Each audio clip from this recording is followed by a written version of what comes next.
नमस्कार दोस्तों, आइए सुनते हैं आज की कहानी। संस्कारों की जरूरत बहू को ही नहीं, बेटे को भी होती है। मम्मी जी, बहू को मुंह खोलने की मनाही है, लेकिन दामाद अपने सास ससुर को कुछ भी बोल सकता है। आज शीतल कुछ काम से मार्केट गई थी। सास ने बड़ी मुश्किल से इजाज़त दी थी कि बस आधा घंटे के लिए जाना है, देर ना हो, घर में बहुत काम है। शीतल जल्दी जल्दी सामान लेकर घर आई। घर में आते ही उसके सर से साड़ी का पल्ला खिसक गया। दोनों हाथ में शॉपिंग बैग थे तो शीतल पल्ला नहीं रख पाई। जैसे सास ने देखा, चीखना शुरू कर दिया, ये क्या बहू, तुम बिना सर पर पल्ला रख के बाहर से आ रही हो? मोहल्ले वाले देखेंगे तो क्या बोलेंगे? हमारी इज्जत का बिल्कुल भी ख्याल नहीं है तुम्हें। हमारे खानदान में बहुएं बिना घूंघट बाहर नहीं निकलती। हमने तो तुम्हें सिर्फ सिर पर पल्ला रखने को बोला था, वो भी तुमसे नहीं किया गया। शीतल के बाहर से आते ही सासू माँ कुंती जी ने तानों की बौछार कर दी। बेचारी शीतल चुपचाप उनकी बातें सुनती रही, कोई जवाब नहीं दिया। शीतल की शादी कुछ साल पहले शाश्वत से हुई थी। उसके ससुराल में सास ससुर, एक देवर, एक ननद और पति शाश्वत थे। ससुराल में शीतल के लिए बहू वाले सारे नियम कायदे लागू थे। सुबह जल्दी उठना, रात को सारा काम निपटा कर सोना, सास ससुर की आवाज़ पर दौड़े आना, देवर नंदों की खाने पीने की फरमाइशें बिना देर किए पूरी करना। शीतल ससुराल में सामंजस्य बैठाने की पूरी कोशिश करती, लेकिन उससे जरा सी भी गलती हो जाती तो कुंती जी बातें सुनाने लगती। उस समय वो गुस्से में शीतल को कुछ भी कह देती। शीतल अपने संस्कारों की वजह से चुप रहती और हमेशा कोशिश करती कि सासू माँ को शिकायत का मौका न दे। लेकिन सासू माँ कभी खुशी नहीं होती। हर बात, हर चीज़ में कोई ना कोई कमी निकाल ही लेती। शीतल की मम्मी का जन्मदिन था, इसलिए शीतल सासू माँ से कुछ दिन रहने की इजाज़त लेकर मायके आई थी। बहुत दिनों बाद शीतल ने खुली हवा में सांस ली थी। मायके आकर उसकी बहू की बेड़ियाँ टूटकर बेटी की पायल की रुंझुन में बदल जाती थी। शीतल माँ बाप के पास बहुत खुश थी। वो सोचती काश वक्त यहीं रुक जाए और उसको ससुराल ना जाना पड़े। कुछ दिनों बाद शाश्वत शीतल को लेने गया। उस वक्त वह अपने ससुराल वालों के लिए कुछ गिफ्ट लेने मार्केट गई थी। शाश्वत शीतल का इंतजार करने लगा। इतने में उसकी माँ कुंती जी का फ़ोन आया। कुंती जी बोली, कितनी देर में घर पहुँचोगे? वो, मम्मी शीतल थोड़ा मार्केट गई है, थोड़ी देर में आती ही होगी, फिर आते हैं। इतना सुनना था कि कुंती जी ने शाश्वत को न जाने क्या क्या बोला कि उसके चेहरे पर गुस्सा और नाराज़गी झलकने लगी और वो गुस्से से एकदम लाल हुआ जा रहा था। शीतल के घर आते ही शाश्वत उसे भला बुरा कहने लगा।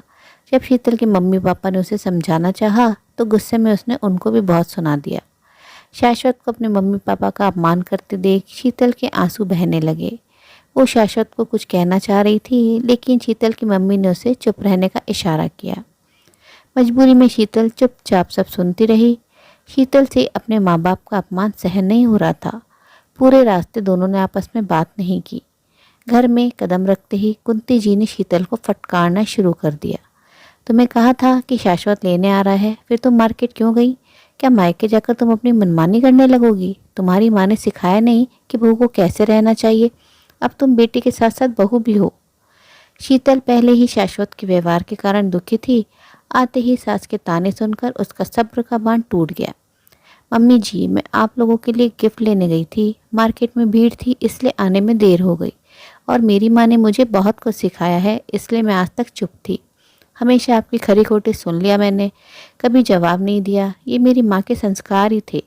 लेकिन आपने अपने बेटे को कुछ नहीं सिखाया। मुझे लगता है कि कुछ चीज़ें आपको अपने बेटे को भी सिखानी चाहिए थी, क्योंकि संस्कारों की जरूरत बहू को ही नहीं, बेटे को भी होती है। उनका भी फर्ज है कि वह अपने बड़ों की इज्जत करे।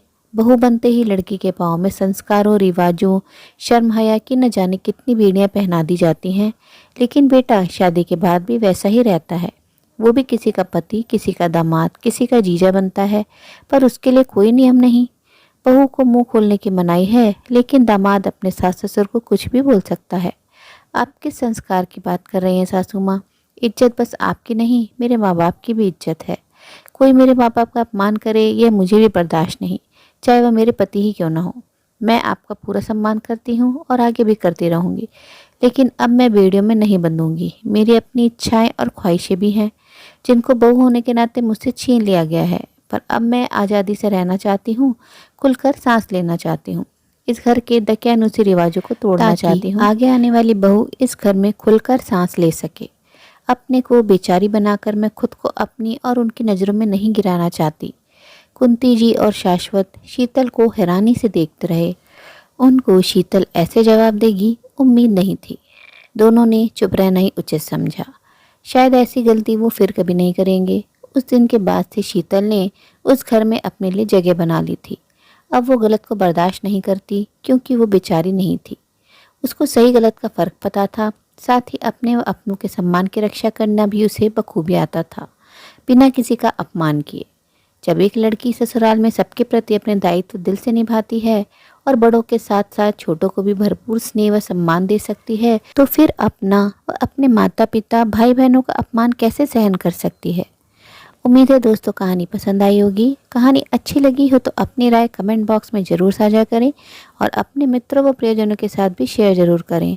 दोस्तों आपसे अनुरोध है, अगर आप चैनल पर नए हैं तो ऐसे ही नई नई जीवन से जुड़ी कहानियाँ सुनते रहने के लिए चैनल को सब्सक्राइब जरूर करें। कहानी अंत तक सुनने के लिए आप सभी का दिल से बहुत बहुत शुक्रिया। तो फिर मिलते हैं अगली कहानी में। तब तक के लिए आप लोग अपना ध्यान रखिए, खुश रहिए, ऐसी ही कहानियाँ सुनते रहिए।